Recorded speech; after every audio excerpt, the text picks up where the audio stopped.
Okay, so I want to show you a beet salad that I'm making it super fast other than just cooking the beets. So I boiled the beets and peeled them, let them cool off and peeled them, and put them on, diced them into chunks. And this is made with a orange juice, balsamic vinegar, olive oil dressing. And so what I do is I always keep concentrated orange juice in the freezer.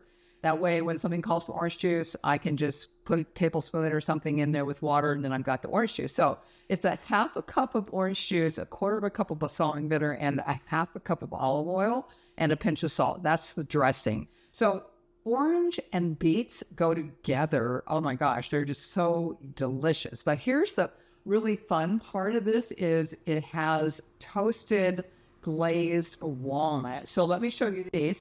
And these are really fast to make too.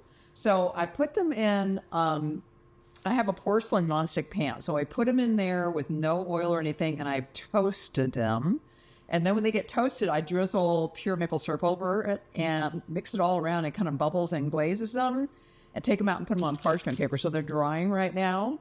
But those go in, and then feta cheese goes in on top of there. You could use real goat cheese. It calls for actual goat cheese. But I had feta, so I'm going to use feta. Now, this goes on a bed of greens, and then you put the dressing on top. It's so good. So give it a try. Beets are amazing. They have so much fiber. And do you know beets actually help stomach digestion because they increase your stomach acid in the stomach, which you actually want that good acid in the stomach. So beets can really help with stomach digestion. But beets also help with bowels. When you eat beets and because of the fiber, it makes the transit time a little faster. You just have to remember that you ate beets, right? Because in the morning when you look in the toilet, you go, and they go, oh yeah, that's right, I ate beets.